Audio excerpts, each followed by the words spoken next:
There are many ways to die in the American West. Some deaths come with gunfire and witnesses. Some are remembered because they are loud, sudden, and easy to frame as legend. But there are other fates that cut deeper than death. Fates where a person survives long enough to watch their name, their past, and their meaning slowly disappear. This is one of those stories. It begins not with a gunshot, but with a child.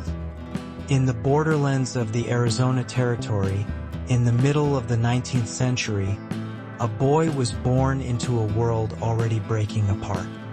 The land he came from was not cleanly divided by flags or laws. Cultures overlapped. Languages crossed paths. Violence did not always announce itself before it arrived. When the raid came, it did not feel historic. It felt sudden, chaotic, and permanent. The boy was taken from his family and carried away into an Apache band. In later years, historians would call this captivity. That word makes it sound temporary. What happened to him was not. He did not return home. There was no rescue, no negotiation.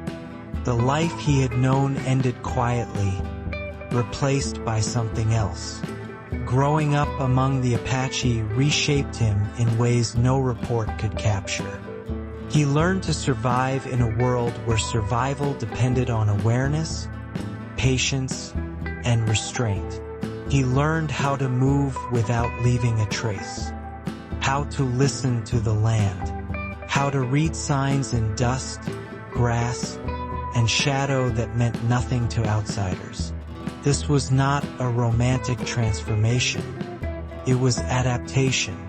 Hunger taught him. Fear taught him. Time finished the lesson. As the years passed, the memory of his first life faded. Names matter less when no one uses them. Identity becomes practical. You become what keeps you alive. But the frontier does not allow stillness. Even remote worlds eventually feel the pressure of expansion. As the United States pushed deeper into Apache territory, violence escalated. Campaigns hardened. Raids met reprisals. Reprisals grew more systematic. And in that collision, the boy, now a man, was pulled apart once again. The U.S. Army did not see a survivor of kidnapping. He saw a resource. He knew the terrain. He knew the people being hunted. He understood patterns soldiers could not learn from maps or manuals. And so he was recruited as a scout. The role of a scout was never as clean as official histories suggest.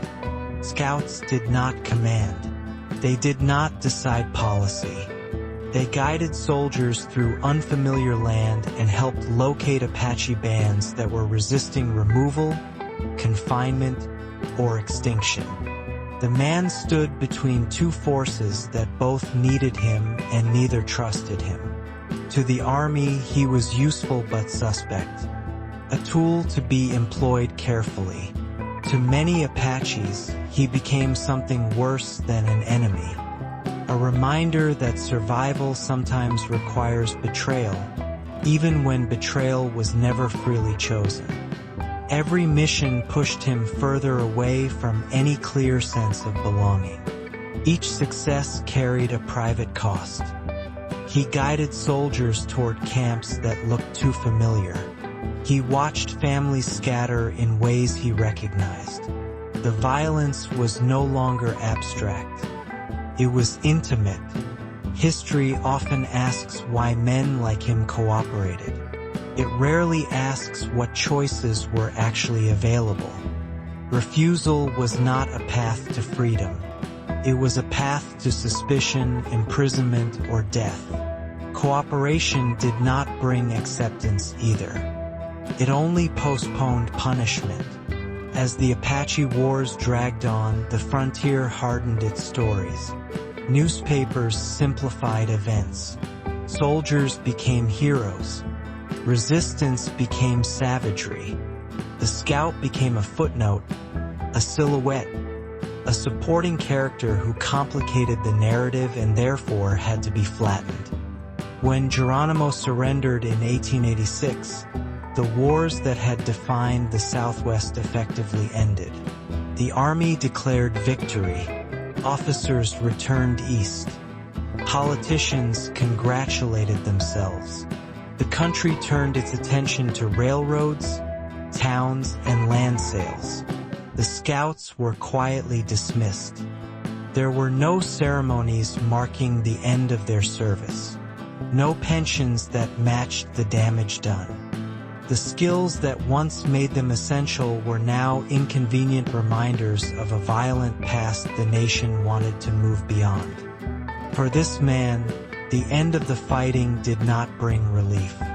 It brought emptiness.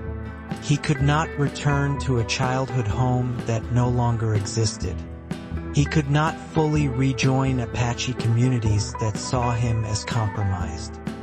And the American society he had served had no category prepared for someone like him. He drifted. The frontier that once demanded his knowledge now demanded conformity. Paperwork replaced tracking. Law replaced survival instinct. And men shaped by older rules found themselves obsolete. As years passed, others began telling his story for him. Writers reduced him to stereotypes. Some framed him as proof that native people could be civilized. Others portrayed him as a traitor who turned against his own kind. Both versions were convenient. Neither was true. The truth was more uncomfortable. He had never been fully allowed to choose who he was. His life was a sequence of forced adaptations. Each identity imposed by violence, each loyalty demanded by survival. He lived long enough to see his image distorted. Long enough to recognize himself in print and not recognize the person being described. Long enough to understand that history had no interest in nuance. By the time he reached old age, the world around him barely resembled the one that shaped him. Towns stood where camps once moved with the seasons. Rail lines cut through land that once required weeks of careful travel. The frontier myth hardened into entertainment. When he died in the early 20th century, there was no moment of reckoning. No attempt to reconcile the contradictions of his life. His death passed quietly, noted by few, remembered by almost no one. He was buried without ceremony.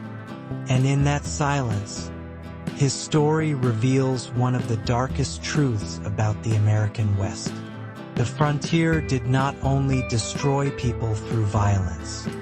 It destroyed them through usefulness. As long as a person served a purpose, they were tolerated. Once that purpose ended, so did the interest in their survival. The scout had been a bridge between worlds, and like most bridges, he absorbed weight, damage, and strain until he was no longer safe to cross. Then he was abandoned. The American West celebrates reinvention. It tells stories about men who remade themselves through grit and determination. But reinvention is a privilege. It requires the world to accept the new version of you. For others, reinvention is forced, incomplete, and endlessly punished. This man did not choose to abandon his first identity. It was taken. He did not freely choose the second. It was imposed. And when the modern West arrived, it had no use for either. He survived the wars. He outlived the violence. But survival did not bring belonging. His life exposes the cost paid by those who lived between categories. Not heroes, not villains, not fully claimed by any side, Their pain does not fit clean narratives, so it is ignored.